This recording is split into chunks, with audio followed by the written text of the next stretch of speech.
συμβουλευτική για νέους γονείς, όσον αφορά τη σχέση ως σύντροφοι, αλλά και ως γονείς. Για να δούμε εντάχει και συνοπτικά πώς θα μπορούσε να μοιάζει μια διαδικτυακή συνεδρία συμβουλευτικής για νέους γονείς. Όλοι λένε ότι η γέννηση ενός παιδιού είναι ίσως η πιο όμορφη στιγμή για ένα ζευγάρι. Και πράγματι είναι μια βαθιά συγκινητική εμπειρία. Αυτό που συχνά δεν λέγεται είναι πως μαζί με τη χαρά έρχεται και μια μεγάλη αλλαγή στη σχέση. Ξενύχτια, κούραση, έλλειψη χρόνου για τον εαυτό σας και ο ένας για τον άλλον. Όλα αυτά δοκιμάζουν την οικειότητα, την επικοινωνία, αλλά και τη σύνδεση μεταξύ σας. Μπορεί να σκέφτεστε ενδεχομένως ότι κάτι πάει λάθος. Ίσως όμως απλώς η σχέση σας περνάει μία μεταβατική περίοδο. Και εδώ ίσως έρχεται λίγο η νέα πραγματικότητα που θα ήθελα να σταθώ σε αυτή.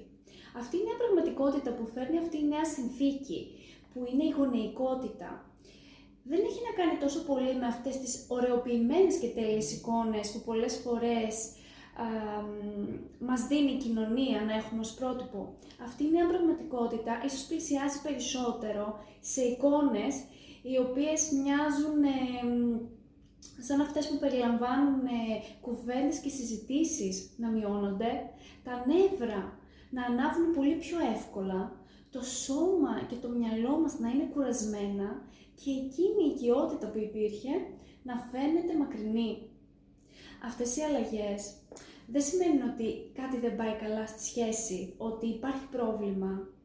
Ίσως είναι ένα καμπανάκι που θέλει να πει πως χρειάζεται χώρος και χρόνος για να επαναπροσδιοριστεί η σχέση.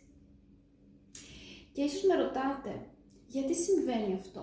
Πώς μπορεί να προκαλείται κάτι τέτοιο? Πώς ίσως να αισθανόμαστε ότι θα απομακρυνθούμε και θα χαθεί μεταξύ μας σχέση?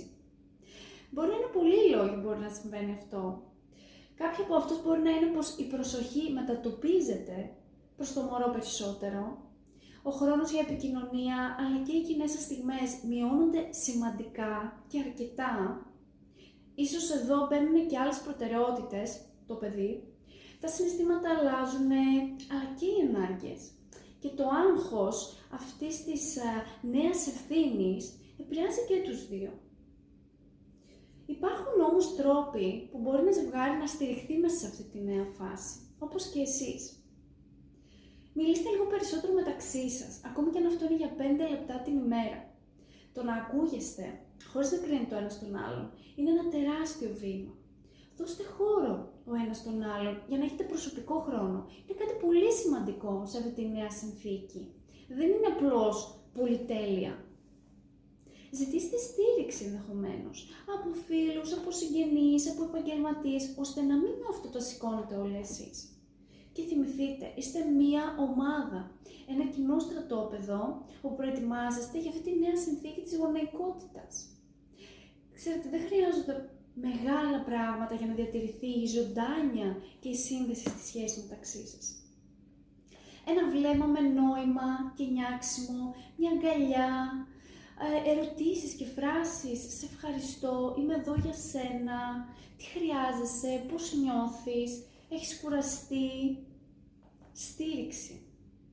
Αυτά τα μικρά είναι που ξαναχτίζουν και τη σχέση μέσα σε αυτή τη νέα πραγματικότητα. Η άφηξη ενός παιδιού δεν σημαίνει ότι τελείωσε ή αποδυναμώθηκε η σχέση μεταξύ σας, η συντροφική σας σχέση. Εδώ υπάρχει μια μεταμόρφωση. Μια μεταμόρφωση που χρειάζεται φροντίδα, υπομονή, αλλά